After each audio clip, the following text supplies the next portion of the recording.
Сәлеметсіздер ме оқушылар? Қазір бізде қазақ тілі сабағы. Бүгінгі күнге барлығыңызға сәттілік тілеймін.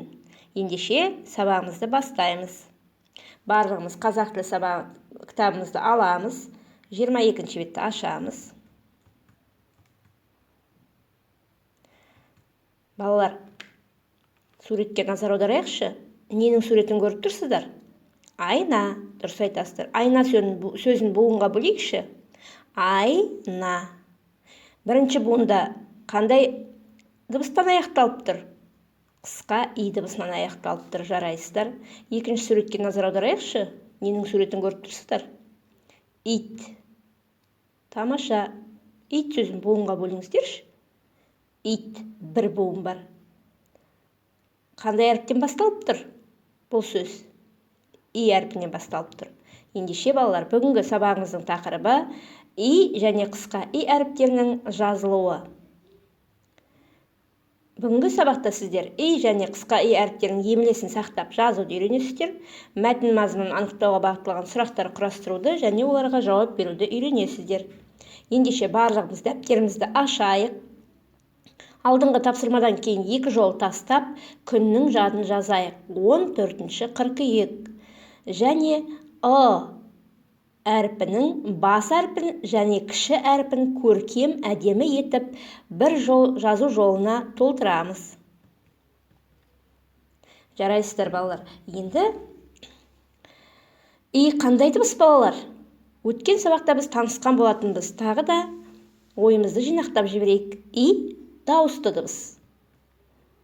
Және сонымен бірге и дыбысы жуан айтылады және жіңішке айтылады. И дыбысы жуан айтылатын сөздер. Қи, қиын, жи, жиын, тиын. И дыбысы жіңішке айтылатын сөздер. Ки, киім, тиын, жиі. И дыбысы жіңішке айтылады. Себебі мұндағы дауысты дыбыстар жіңішке естіліп тұр. Ал жаңағы жуан айтылатын сөздердегі дауысты дыбыстар жуан болғандықтан ол жерде и дыбысы жуан айтылады. Енді кимешек сөзіне назар аударайық. Кимешек сөзінде и жіңішке, себебі ондағы е дыбысы жіңішке дауысты дыбыс. Яғни сөзде дауысты дыбыс жіңішке келсе, онда и дыбысы жіңішке айтылады. Ал иса сөзін қарайықшы. Бұндағы и жуан, себебі бұндағы а дыбысы жуан айтылып тұр. Сондықтан и де жуан айтылады.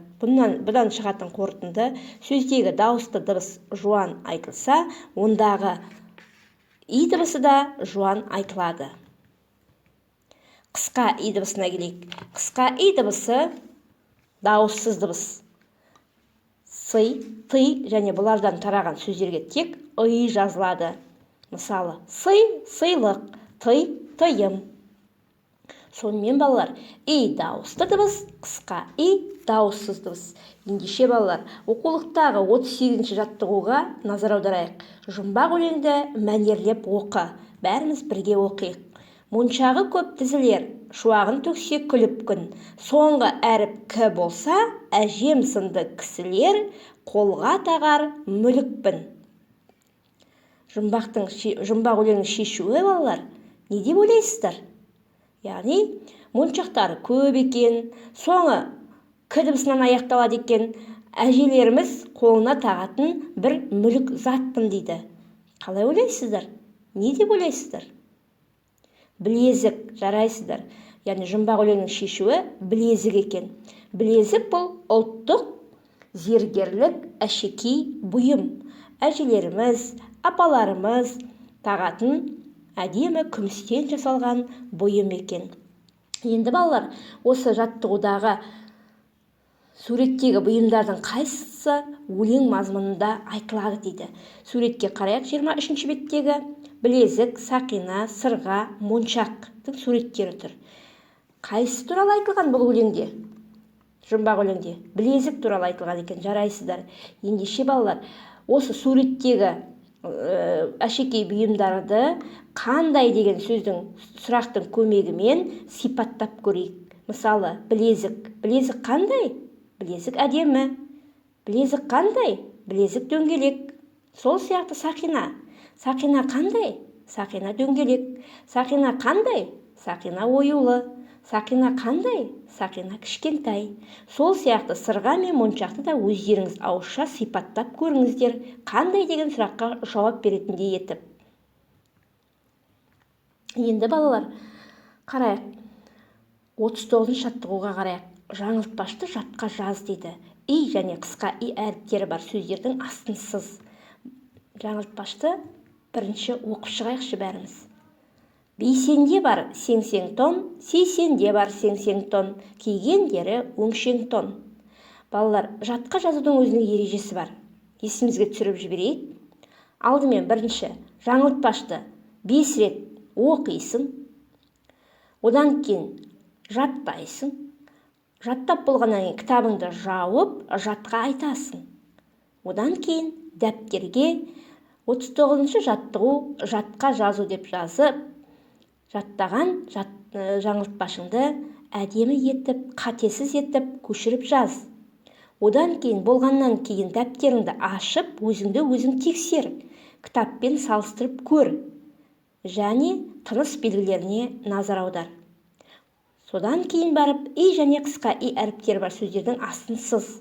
Бұл жерде бейсенде, сейсенде қысқа и кездеседі, кигендері дегенде и дауысты и дыбысы кездеседі. Кигендері деген сөзде и дыбысы жуан ба, жіңішке ме? Жіңішке айтылып тұр. Себебі ондағы дыбыстары жіңішке айтылады. Сондықтан и бұл жерде жіңішке айтылып тұр. 40-шы жаттығуға назар аударайық. Өз бетімен жұмыс. Айжанның әшекей бұйымдар салатын қобдишасына иден басталатын сөздер түсіп кетіпті. Соларды табуға көмектесейік. Балалар, үлгі бойынша өздеріңіз дәптерге жазып алыңыздар. Иден басталатын сөздерді үтір арқылы жазыңыздар. 41-ші жаттығу. И қысқа и әріптері бар сөздерді қатыстырып, жағдаяттан шығып көр. Жағдаят берілген, мен оқимын, тыңдаймыз. Димаш дене шынықтыру сабағына киетін аяқ киімін жоғалтып алды. Ол, менің аяқ киімім жоғалды. Ол өте қымбат тұрады. Оны әке-шешем туған күніме сыйлаған болатын. Табуға көмектесіңдерші деген мазмұнда хабарландыру жазды. Осы хабарландыру арқылы ол аяқ киімін таба ала ма? Таба алмаса, сен хабарландыруды қалай жазар едің?